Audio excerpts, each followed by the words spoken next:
Global risk report world economic forum release करता है, हर साल रिलीज करता है, इस साल भी रिलीज करा है।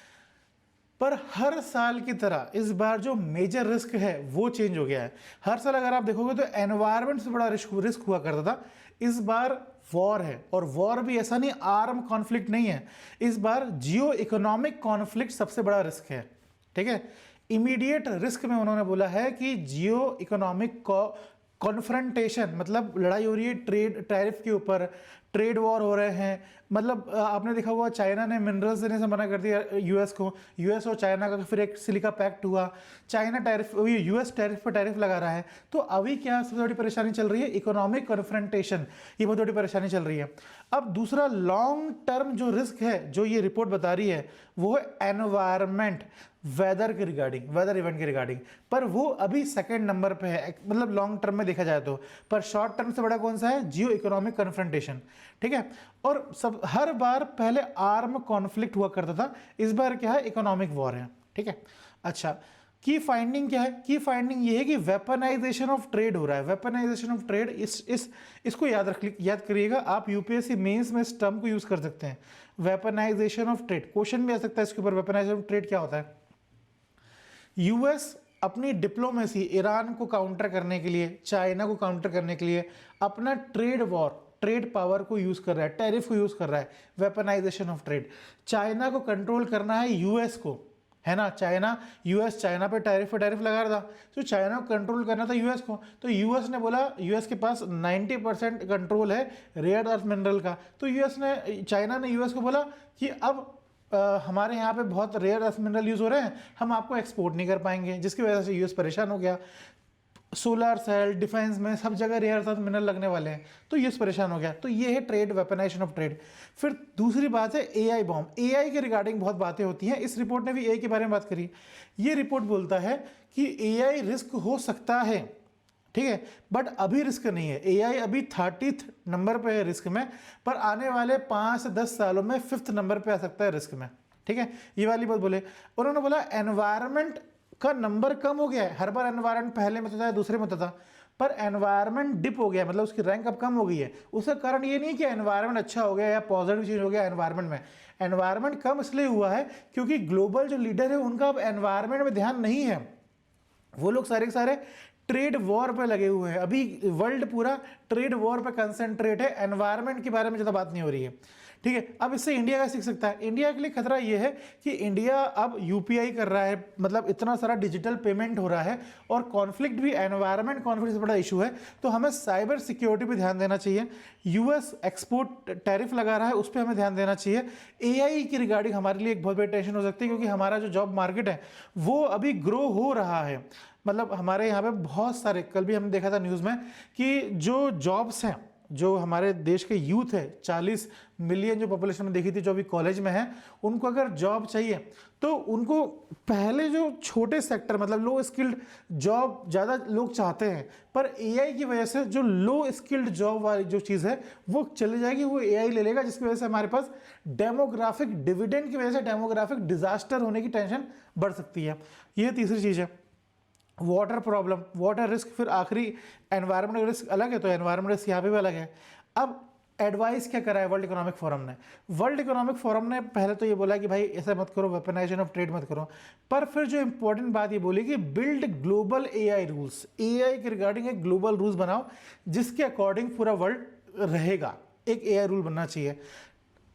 टफन अप इंफ्रास्ट्रक्चर इंप्रूव करो, फिक्स इनइक्वालिटी, पोलराइजेशन ऑफ जो वर्ल्ड आप कर रहे हो उसको कम करो, ये वाली बात बोली। ठीक है, चलिए अगली न्यूज़ जो है वो एमएसएमई सेक्टर के रिगार्डिंग है। एमएसएमई सेक्टर बहुत इंपॉर्टेंट है। नीति आयोग ने बोला है कि बहुत सारी schemes government of India MSME के रिगार्डिंग लाती है, पर परेशानी ये है कि हम उसे कन्वर्ज नहीं करते। एक एमएसएमई, स्मॉल मीडियम इंटरप्राइज परेशान हो जाती है, वो ढूंढ नहीं पाती किस स्कीम में इन्वेस्ट करना है। तो गवर्नमेंट, वो नीति आयोग की बोल रही है, गवर्नमेंट का जो थिंक टैंक है वो ये बोल रहा है कि हमें क्या करना चाहिए, कन्वर्ज करना चाहिए सारी एमएसएमई स्कीम्स को। ये इस पॉइंट को आप बहुत अलग अलग जगह पर डाल सकते हो, आप स्किल डेवलपमेंट में डाल सकते हो, आप इनकम जनरेशन में, आपको अगर इंडिया के ग्रोथ में डालना है तो उसमें डाल सकते हो आप ये सारी चीज, इस कंटेंट को। अब देख लेते हैं नीति आयोग क्या बोलता है। नीति आयोग ने बोला कन्वर्ट करना है, और एमएसएमई इंपॉर्टेंट क्यों है पहले बताते हैं। देखो एमएसएमई का पार्टिसिपेशन इन जीडीपी क्या है?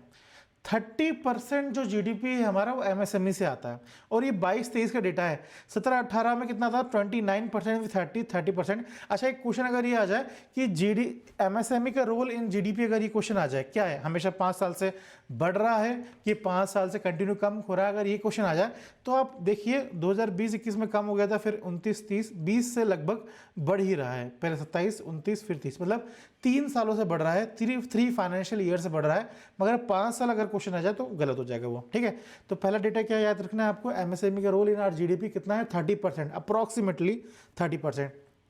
उसके बाद share of export of MSME, MSME का एक्सपोर्ट में कितना रोल है? एक्सपोर्ट में याद रखिएगा 45%, अराउंड आप 46% भी बोल सकते हो कि 46% जो इंडिया का एक्सपोर्ट हो रहा है वो कौन कर रहा है? एमएसएमई कर रहा है, इसीलिए एमएसएमई इंपॉर्टेंट है।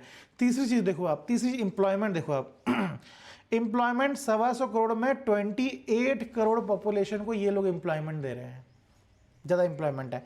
Second largest employer after farming, 50% population किस में लगी है? फार्मिंग में लगी है। उसके बाद सबसे ज़्यादा किस में लगी है? एमएसएमई में लगी है, एमएसएमई। इस बात को याद रखिए, यहाँ से चीज़ें इंपॉर्टेंट होती हैं। ये डेटा जब आप डालोगे तो आपके मेंस में नंबर बढ़ेंगे, ठीक है। इंडिया में कितने एमएसएमई है? 6.3 करोड़ एमएसएमईज हैं, पर सबकी परेशानी क्या है? सबकी परेशानी ये है कि वो स्कीम्स को एक साथ नहीं दिख पा रही है, स्कीम उन्हें सारी एक जगह पे कन्वर्ज नहीं मिल रही है, वो परेशान हो रही है, ठीक है। तो इसके लिए राइटर ने बोला है, नीति आयोग ने बोला है कि इंफॉर्मेशन सब जगह, सबको एक जगह पे करो, one single place to find all data, सारा डेटा एक जगह पे। और सिर्फ इंफॉर्मेशन को कन्वर्ज मत करो, प्रोसेस को भी कन्वर्ज करो। देखो क्या करो, सिंगल डिजिटल पोर्टल बनाओ। पहले तो 10 वेबसाइट आपने बना के रखी अलग अलग स्कीम के लिए, अलग अलग डिपार्टमेंट के लिए, 10 उसको एक बनाओ। फिर उसके बाद बोला है कि भाई आपने अलग अलग मार्केट बना के रखा है। अगर आप टेक्सटाइल का रहेगा तो टेक्सटाइल का अलग मार्केट लगेगा, सेपरेट ट्रेड फेयर लग जाएगा। मेटी का लगेगा तो इलेक्ट्रॉनिक का अलग ट्रेड फेयर लग जाएगा, एआई का अलग ट्रेड फेयर लग जाएगा, है ना। और इंडस्ट्री का, स्टील इंडस्ट्री का अलग लग जाएगा। तो सबका अलग अलग ट्रेड फेयर मत लगाओ, सबका एक मार्केट बनाने की कोशिश करो। फिर तीसरा है स्किल प्रोग्राम, सारी मिनिस्ट्री अपना अपना स्किल प्रोग्राम डाल रही है, हमें सारा स्किल प्रोग्राम को 3 हिस्सों में बांटना चाहिए, ऐसा नीति आयोग बोलता है। बिजनेस स्किल, टेक्निकल स्किल और रूरल/वुमेन आर्टिशियन स्किल, इन 3 हिस्सों में स्किल डेवलपमेंट करो। और जितने भी आप स्किल डेवलपमेंट के प्रोग्राम ला रहे हो सबको इसी 3 हिस्सों में लाने की कोशिश करो। इससे क्या होगा, आसानी होगी जनता को, एमएसएमई को समझने की, भाई स्किल डेवलपमेंट यहाँ पे ये वाला हो रहा है, नहीं तो जनता कंफ्यूज हो जाएगी। मर्जर ऑफ स्कीम, हाँ, अब मर्जर ऑफ स्कीम के रिगार्डिंग नीति आयोग ने बोला है कि जो कंपनी सेम काम कर रही है, जैसे इनोवेशन का काम कर रही है, जैसे एस्पायर प्रोग्राम है, एमएसएमई इनोवेशन स्कीम है, ये जो स्कीम एक काम कर रही है इनोवेशन को, इसको मर्ज कर दो। काय को अलग अलग आप प्रोग्राम लॉन्च कर रहे हो, अलग अलग प्रोसेसिंग होगी सबकी, अलग अलग वेबसाइट बनेगा सबके अलग अलग, तो सबको अलग अलग क्यों कर रहे हो, एक करो, इजी हो जाएगा एमएसएमई के लिए। फिर तीसरा है ट्रेडिशनल, दूसरा एग्जांपल है ट्रेडिशनल क्राफ्ट का। भाई स्फूर्ति एक प्रोग्राम चल रहा है आपके ट्रेडिशनल क्राफ्ट को बढ़ाने के लिए, दूसरा ये प्रोग्राम चल रहा है, इन दोनों प्रोग्राम को भी एक करो। ये देखो, इस तरीके से आप देखो गवर्नेंस का जो क्वेश्चन है, हम देश में गवर्नेंस कैसे इंप्रूव कर सकते हैं, GS2, वहां पे आप इसे यूज कर सकते हो, ठीक है। फिर what are the challenge, challenge ये है कि डिपार्टमेंट ईगो, हर डिपार्टमेंट का अपना ईगो है कि भाई हमारा प्रोग्राम है, हम इसे हैंडल करेंगे, हम इसे मैनेज करेंगे, दूसरे और किसी डिपार्टमेंट को मैनेज क्यों करने दें, है ना, डिपार्टमेंट ईगो है। रिस्क ऑफ डाइल्यूशन, ये एक जेन्युइन प्रॉब्लम है। जेन्युइन प्रॉब्लम इसका मतलब ये है कि हर जगह की अपनी अपनी परेशानी है। नॉर्थ ईस्ट की परेशानी अलग है, टेक्सटाइल सेक्टर की परेशानी अलग है, स्टील सेक्टर की परेशानी अलग है। अगर हम चीज़ों को मर्ज कर देंगे, सारी स्कीम्स को कन्वर्ज कर देंगे, तो उससे क्या होगा, सबकी परेशानी, मतलब एक परेशानी, मतलब फिर क्या होगा कि कुछ लोगों की परेशानी को हम इग्नोर कर देंगे। मतलब अगर हम सब चीज़ कन्वर्ट कर देंगे तो कुछ लोगों की परेशानी इग्नोर हो जाएगी ना, कुछ लोगों के इंटरेस्ट इग्नोर हो जाएंगे। वैसा ना हो इसलिए क्या करते हैं, अलग अलग करते हैं। जैसे हर इंसान अलग अलग होता है, हर इंसान की परेशानी अलग अलग होती है। अगर हम स्टेज में चढ़ के ये बोलते हैं कि सबको ये काम करना चाहिए, सबको एआई पे काम करना चाहिए, सबको एआई पे काम करेंगे तो जॉब बढ़ेगी या फिर जॉब बढ़ेगा देश बढ़ेगा, ऐसा नहीं बोल सकते। हर इंसान एआई पे काम नहीं कर सकता, सब लोग अलग अलग जगह पे काम करेंगे, तो ये वाली बात है। फिर टेक्निकल गैप है। देखो अब सेंटर पे वाईफाई अच्छा है, सेंटर पे इंटरनेट की स्पीड अच्छा है, तो आप एक पोर्टल बना सकते हो, एआई वाला पोर्टल बना सकते हो, बढ़िया टेक्नोलॉजी वाला। पर वो जो पोर्टल है वो डिस्ट्रिक्ट में ओपन हो रहा है कि नहीं हो रहा, वो देखना पड़ेगा। क्योंकि एक लोकल एरिया पे इंटरनेट की स्पीड कम है, टेक्नोलॉजी कम है, तो वो पोर्टल डिस्ट्रिक्ट एरिया में चल रहा है कि नहीं चल रहा है, वो भी देखना पड़ेगा। इसलिए जो सिस्टम है उसको थोड़ा सा इंक्लूसिव बनाना पड़ेगा और अच्छा बनाना पड़ेगा। ये एक बहुत बड़ी परेशानी चल रही है, क्योंकि वो हर जगह पे टेक्नोलॉजी नहीं है ना हमारे पास। ठीक है, ये परेशानी थी। दूसरा बता दिया मैंने आपको। तीसरा न्यूज़ जो है वो अमेंड फॉरेस्ट कंजर्वेशन गाइडलाइंस 2026। हमने फॉरेस्ट को कंजर्व करने गाइडलाइंस अमेंड करी है 2 जनवरी में करी थी 2026 में। तो उसके रिगार्डिंग न्यूज़ आई है, बहुत सारे एडिटोरियल आए हैं। उस न्यूज़ को एक बार समझ लेते हैं। देखो इस न्यूज़ में ये है कि पहले कुछ और हुआ करता था, अभी कुछ और है।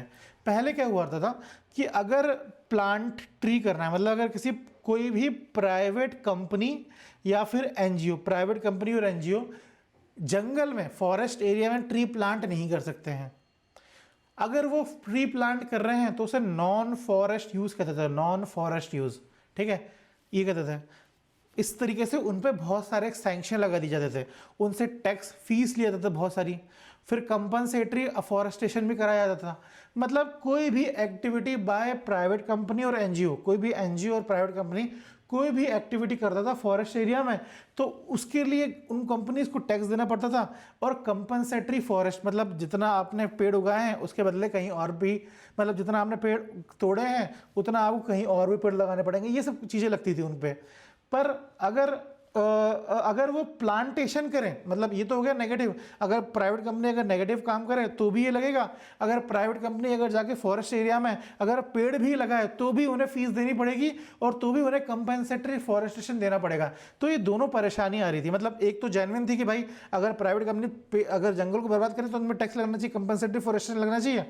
पर अगर प्राइवेट कंपनी अगर एनजीओ अगर जाके वहाँ पेड़ लगा रहा है तो नहीं लेना चाहिए।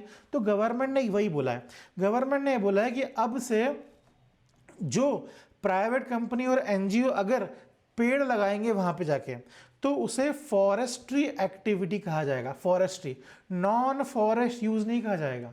नॉन फॉरेस्ट यूज जब कहेंगे तब उन पे ये फीस लगेगी, नेट प्रेजेंट वैल्यू, ये फीस लगेगी, extra charge. Compensatory forestation, compensatory forest माने होता है कि अगर आपने एक जगह पे अगर पेड़ों का नुकसान करा है, फॉरेस्ट एरिया में अगर पेड़ों का नुकसान करा है तो उसको कंपनसेट करने के लिए आप कहीं और पे पेड़ लगाने पड़ेंगे।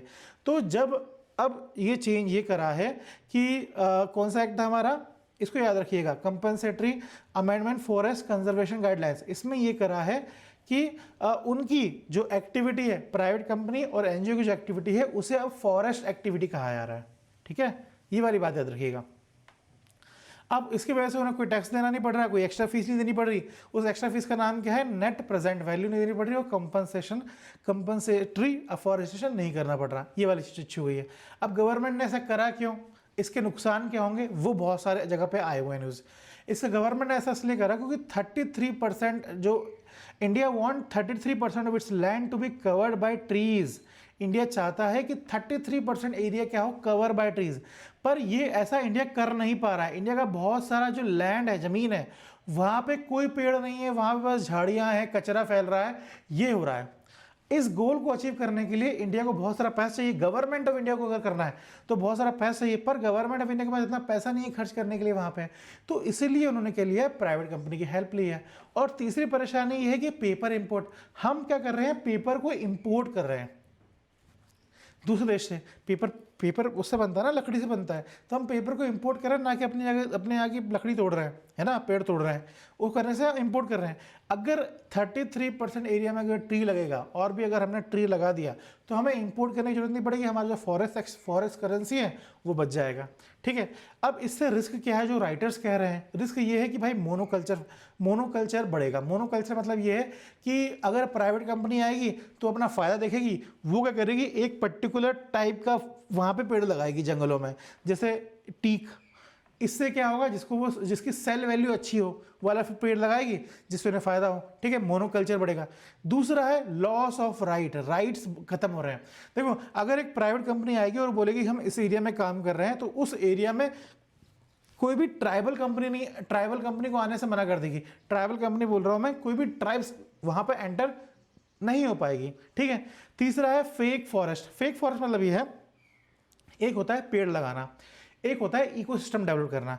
तो ये प्राइवेट कंपनी पेड़ तो लगा देगी, पर ये लोग इकोसिस्टम नहीं डेवलप कर पाएंगे। ये लोग बस दिखाने के लिए पेड़ लगा रहे हैं, इकोसिस्टम डेवलप नहीं कर पाएंगे। तो ये वाली 3 परेशानियां बोली राइटर ने, ठीक है। अब इसके बाद जब ये अमेंडमेंट हुआ फॉरेस्ट कंजर्वेशन का, तो अपोजिशन पार्टी ने भी बहुत बोला। अपोजिशन पार्टी ने बोला रिस्टोरेशन कर रहे हैं कि प्राइवेटाइजेशन कर रहे हैं, क्या पता।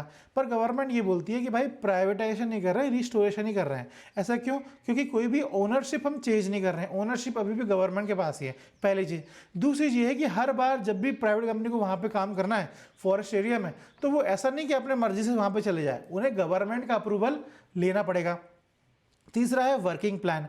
उनको वहां पे जाके क्या करना है, वहां पे जाना है उसका अप्रूवल लेना पड़ेगा, वहां पे जाके क्या करना है वो गवर्नमेंट बताएगी। गवर्नमेंट एक वर्किंग प्लान देगी, उस हिसाब से स्टेट गवर्नमेंट स्पेसिफाई करेगी, उस हिसाब से काम करना पड़ेगा। और हाँ, बिल्कुल सुप्रीम कोर्ट ने बोला भी हुआ है कि इस एरिया में, मतलब फॉरेस्ट एरिया में कोई भी फार्मिंग नहीं होगी, ये वाली बात भी फॉलो करी जाएगी। तो ये वाली बात, ये एक बहुत अच्छा एडिटोरियल है, ये एनवायरनमेंट को भी करेगा। और ये जो डिबेट चलती है एनवायरनमेंट वर्सेस डेवलपमेंट की, जो डिबेट चलती है उसमें भी ये काम आएगी। ऐसे हर साल कोई ना कोई ऐसे आता है इस टॉपिक को कैटर करने के लिए। आप इस डेटा को, इस पॉइंट को उस जगह यूज कर सकते हो।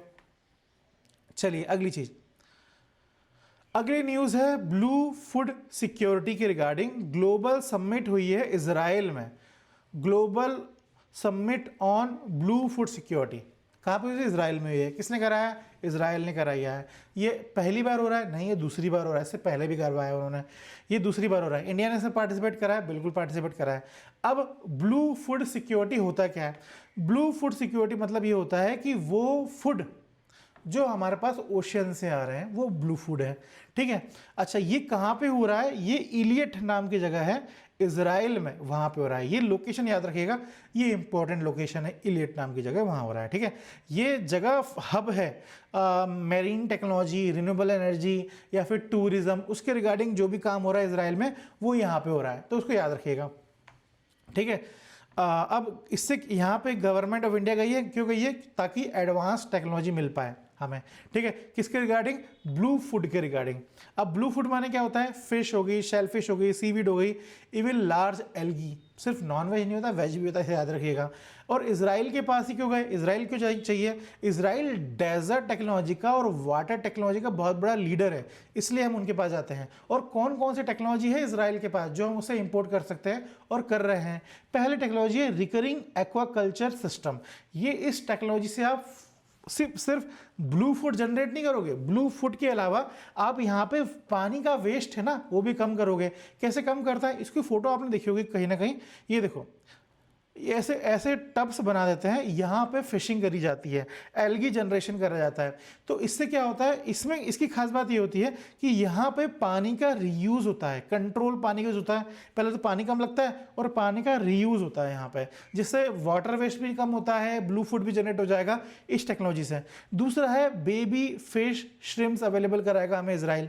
तीसरा ये है कि जो मैरीकल्चर है, ये याद रखिएगा, एक बार क्वेश्चन आ गया था यूपीएससी में, हॉर्टिकल्चर क्या होता है या फिर सीरीकल्चर क्या होता है? ये मैरीकल्चर है। मैरीकल्चर मतलब ये होता है कि growing seaweed is mariculture. Mariculture को कैसे बढ़ाना है इंडिया में, या फिर सी वीड फूड को कैसे बढ़ाना है इंडिया में, उसके रिगार्डिंग भी हम टेक्नोलॉजी ले सकते हैं इजराइल से। इससे फायदा क्या होगा? सी वीड सिर्फ एक जगह पे काम नहीं आएगी खाने के, सी वीड E20 जो इथेनॉल ब्लेंडिंग प्रोग्राम है वहां पे भी काम आएगी हमारे। तो दोनों जगह पे ये फूड और फ्यूल दोनों का काम करेगा ये चीज, और ये बहुत कम जगह पे लग जाएगा। टेक्नोलॉजी है ना भाई, इसलिए कम जगह पे लग जाएगा। तो ये वाली चीज है, ठीक है। अब तीसरा है हाईएस्ट एनुअल स्पाइक। मतलब स्टार्टअप इंडिया प्रोग्राम ने, आपने सुना होगा कि इंडिया ने स्टार्टअप इंडिया प्रोग्राम लॉन्च करा है। 10 साल हो गए हैं, कल 10 साल हो गए स्टार्टअप इंडिया प्रोग्राम को हमारे। तो वही मोदी जी ने बोला है कि हर पिछले साल 2025 में 44,000 स्टार्टअप रजिस्टर्ड हुए हैं, 44,000 स्टार्टअप्स इंडिया में। और इंडिया स्टार्टअप्स में कौन सी रैंक में है? 3rd रैंक में है वर्ल्ड में, ठीक है, स्टार्टअप रजिस्ट्रेशन करने में, ठीक है। अच्छा, इसमें याद रखने वाली बात यह है कि एक स्टार्टअप यूनिकॉर्न कब बनता है? मोदी जी बोलते हैं कि बहुत सारे स्टार्टअप यूनिकॉर्न बन रहे हैं और अपना आईपीओ लॉन्च कर रहे हैं। आईपीओ मतलब समझते हो कि अपना शेयर मार्केट में एनएसई बीएसई में अपना शेयर मतलब पब्लिक से पैसा लेने वाला काम लॉन्च करें। मतलब जब फर्स्ट टाइम आप शेयर लॉन्च करते हो उसे आईपीओ बोलते हैं, ठीक है। अच्छा, आईपीओ लॉन्च करते हैं, एग्जाम्पल क्या है, जोमेटो इज मतलब सबसे बड़ा आईपीओ आया था, उसको बहुत बड़ा आईपीओ आया था, और बहुत सारी नई नई कंपनीज अपना आईपीओ लॉन्च करी। पीडब्ल्यू ने अपना आईपीओ लॉन्च करा, ठीक है। यूनिकॉर्न क्या होता है, कंपनी स्टार्टअप यूनिकॉर्न बनती है। यूनिकॉर्न क्या होता है, जब कंपनी वैल्यूड एट 1 बिलियन, जब कंपनी की कीमत 1 बिलियन हो जाती है तो उसको बोलते हैं यूनिकॉर्न। $1 बिलियन उसे यूनिकॉर्न कहते हैं, ठीक है। इंडिया में स्टार्टअप की डेफिनेशन क्या है, देखो स्टार्टअप की definition department of promotion of industry and internal trade, जो मिनिस्ट्री ऑफ कॉमर्स इंडस्ट्री के अंदर आता है, मतलब ministry of commerce and industry के अंदर डिपार्टमेंट आता है, department of promotion industry international trade, ये डिपार्टमेंट आता है। ये इस डिपार्टमेंट के अकॉर्डिंग स्टार्टअप की डेफिनेशन ये है कि भाई कोई भी कंपनी, कोई भी private limited company, partnership firm या फिर लिमिटेड लायबल पार्टनरशिप, कोई भी कंपनी इन इंडिया, लगभग ये सारी कंपनी इन इंडिया, जब 10 साल से कम एज होती है उनकी, पहली एज स्टार्टअप होने के लिए क्या एज होनी चाहिए, 10 साल से कम एज होनी चाहिए उसकी, ठीक है। मतलब रजिस्ट्रेशन उसका 10 साल पहले नहीं होना चाहिए। दूसरा, उसका टर्नओवर 100 करोड़ से ऊपर नहीं होना चाहिए, 100 करोड़ से कम ही होना चाहिए। और इनोवेशन, फोकस ऑन इनोवेशन, वो कंपनी समोसा ना बनाए, वो इनोवेशन वाला काम करे, क्योंकि समोसा सब लोग बना रहे हैं, इनोवेशन काम कर रही है। और एम्प्लॉयमेंट जनरेशन करें, जब ये चारों पांचों काम करेंगी तब वो कंपनी क्या कहलाएगी, स्टार्टअप कहलाएगी। अच्छा, जब स्टार्टअप कहलाएगी कोई कंपनी तो कोई बड़ा काम थोड़ी हो जाएगा। स्टार्टअप कहलाने से क्या होगा, कोई कंपनी को कोई फायदा हो जाएगा क्या, बिल्कुल फायदा होगा। कंपनी को फायदा ये होगा कि कंपनी को कॉर्पोरेट टैक्स, मतलब ये जो 10 साल है ना, 10 साल में से कंपनी को 3 साल तक, अगर मैं गलती कर रहा हूं तो सॉरी, देख लेना आप नेट पे, अराउंड 3 ईयर, 3 साल का मतलब गवर्नमेंट रिलैक्सेशन देती है ऑन कॉर्पोरेट टैक्स, मतलब इस कंपनी को कोई भी टैक्स नहीं देना पड़ेगा 3 साल तक।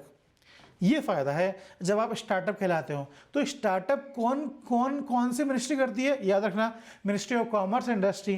किस डिपार्टमेंट करता है, department of promotion of industry and international trade, वो डिपार्टमेंट जो इंटरनेशनल ट्रेड और इंडस्ट्री को प्रमोट करता है वो डिपार्टमेंट करता है, ठीक है। और क्या क्या क्वालिफिकेशन होनी चाहिए स्टार्टअप के लिए, पहला क्या होना चाहिए, 10 साल से कम उम्र एज होनी चाहिए स्टार्टअप की। दूसरा, 100 करोड़ से कम टर्नओवर होना चाहिए। एक इनोवेशन पे काम करे, एम्प्लॉयमेंट जनरेशन करे, और प्राइवेट लिमिटेड कंपनी हो, पार्टनरशिप फर्म हो, लिमिटेड लायबल पार्टनरशिप हो, ठीक है, ये होनी चाहिए। अब इसके बाद अगली न्यूज़ में आते हैं। अगली न्यूज़ ये है कि मतलब एक न्यूज़ है, ये पॉलिटिकल न्यूज़ है, कांग्रेस वर्सेस बीजेपी की बात हो रही है। जेएनयू के प्रोफेसर ने लिखा है तो इसको हम देखेंगे नहीं। अगली न्यूज़ पे आते हैं। बजट 26-27 के रिगार्डिंग न्यूज़ है। बजट आने वाला है फैब में, उसके रिगार्डिंग राइटर ने बोला है कि कुछ ऐसे अगर काम करेंगे, कुछ 10 पॉइंट उन्होंने बताया है। उन्होंने बोला है कि अगर हम ये 10 पॉइंट पे अगर काम कर लेंगे तो हमारा जो आने वाली जो ईयर है वो वैसा ही होगा जैसा हमारा प्रीवियस ईयर था। मतलब ग्रोथ, जो हम जिस ग्रोथ से हम आगे बढ़ रहे हैं उस ग्रोथ से हम आगे बढ़ते ही रहेंगे। भले ही ट्रंप ने इतने टैरिफ लगाए तो भी हमारी जो ग्रोथ है वो पॉजिटिव ही आ रही है। और 7.5 की ग्रोथ प्रेडिक्ट करी है हमारे आरबीआई ने, आईएमएफ ने, तो उस ग्रोथ में हम आगे बढ़ेंगे, ठीक है। तो क्या 10 पॉइंट है वो देख लेते हैं। पहला पॉइंट है कि डिफेंस सेक्टर में इन्वेस्टमेंट डालना चाहिए। इन्वेस्टमेंट कैसे बढ़ाया डिफेंस सेक्टर में, वो देखो आप। राइटर ये बोल रहे हैं कि वेपन्स को जो हम खरीद रहे हैं, जो इन्वेस्टमेंट कर रहे हैं, पहले डिफेंस बजट का 26% पैसा ही हम खर्च कर रहे थे डिफेंस वेपन खरीदने में। डिफेंस सेक्टर का जो बजट आ रहा है उसका 26% से ही हम वेपन खरीद रहे थे। राइटर ये बोल रहे हैं 30% से खरीदो साहब, 30% से। डीआरडीओ में रिसर्च के लिए इन्वेस्टमेंट करो, 10,000 करोड़ का इन्वेस्टमेंट करो, ये करो। उसके बाद आपने उत्तर प्रदेश में इंडस्ट्रियल डिफेंस कॉरिडोर बना दिया है। डिफेंस कॉरिडोर, डिफेंस इंडस्ट्री को बढ़ाने के लिए आपने उत्तर प्रदेश में कॉरिडोर बना दिया है। आपने तमिलनाडु में कॉरिडोर बना दिया है, क्यों ना आप ऐसा नॉर्थ ईस्ट में भी करो, ये बोला है राइटर ने। ये 3 बातें देखो, ये मतलब राइटर की बात तो है पर इसको अपने पॉइंट बना के यूपीएससी में लिख सकते हो, है ना, इस तरीके से। अब 2026 है, 2027 में भी आप लिख सकते हो कि भाई डिफेंस बढ़ाना चाहिए। जब जब ट्रंप की पावर बढ़ेगी, जब जब ट्रंप जैसे नेता आएंगे, पुतिन जैसे नेता आएंगे, तब तब क्या होना चाहिए, डिफेंस का एक्सपेंडिचर बढ़ाना चाहिए। चाइना हमारा परमानेंट दुश्मन तो है ही, पाकिस्तान हमारी परेशानी तो है ही, ठीक है। Skill weapon of the world, India अब सिर्फ इंपोर्ट नहीं करता, इंडिया एक्सपोर्ट भी करता है। और एक्सपोर्ट कौन करता है? हमारे यहाँ की private companies 65% of defence export कर रही हैं, तो एक्सपोर्ट भी करना चाहिए।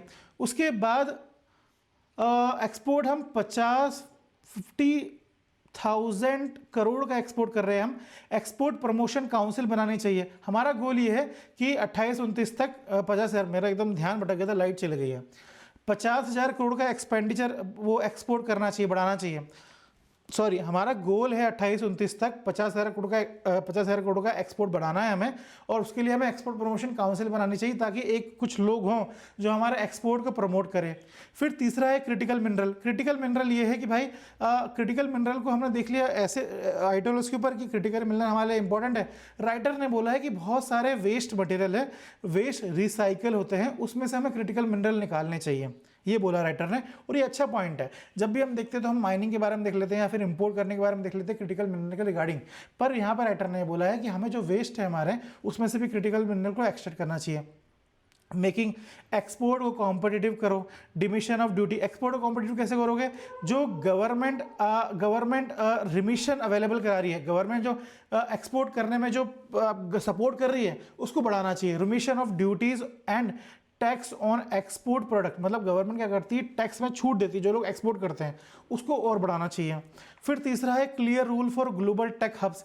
टैक्स हब क्या होता है? देखो बहुत सारी ग्लोबल जैसे गूगल कंपनी है, वो इंडिया में आ रही है। अब इंडिया में आके वो टैक्स नहीं दे रही है, अब गवर्नमेंट उनसे टैक्स मांग रही है, तो कुछ ना कुछ परेशानी क्रिएट हो रही है ना। तो हमारे जो ग्लोबल जो कंपनीज है, उनके रिगार्डिंग हमारे जो टैक्स रूल है वो सिंपल होने चाहिए और बहुत क्लियर होने चाहिए, ताकि ये परेशानी है। गाफा टैक्स के बारे में आप जानते होंगे। उसके बाद ये है कि ड्रोन के रिगार्डिंग पॉलिसी बनाओ। ड्रोन बहुत इंपॉर्टेंट है, शॉर्ट रेंज नहीं लॉन्ग रेंज अब लड़ाई हो रही है। हमारे आर्मी चीफ ने भी आके ये बात बोली थी। तो ये बोल रहे हैं कि प्रोडक्शन लिंकेज इंसेंटिव स्कीम में इन्वेस्टमेंट बढ़ाओ भाई। उसमें क्या होगा? प्रोडक्शन लिंकेज इन्वेस्टमेंट स्कीम ये है कि अगर गवर्नमेंट एक टारगेट देती है कंपनीज को, अगर आप वो टारगेट अचीव करते हो तो आपको कुछ इंसेंटिव दिया जाएगा। अकॉर्डिंग किसके अंदर दिया जाएगा incentive? Production linkage incentive scheme के अंदर। तो राइटर ये बोल रहे हैं कि इन्वेस्टमेंट, इसमें जो बजट है वो बढ़ाओ। दूसरा ये है कि ड्रोन के रिसर्च डेवलपमेंट में बजट बढ़ाओ, 1,000 करोड़ का बोला है। ये सब डेटा याद नहीं रहेगा, पर कम से कम ये वाली बात याद रखो आप। Corporate bond market. Corporate bond market में क्या होता है? बॉन्ड क्या होता है? आप कंपनी है, कंपनी को पैसा चाहिए तो अपना बॉन्ड इशू करेगी, लोन लेगी मार्केट से, तब जाके वो पैसा आएगा, फिर वो इन्वेस्टमेंट करेगी। अब राइटर ने बोला है कि साहब बॉन्ड से पैसा लेना थोड़ा मुश्किल है, क्योंकि आपने क्या लगा के रखे हैं? रेटिंग लगा कर रखी है, AA+ AA- रेटिंग लगा कर रखी है।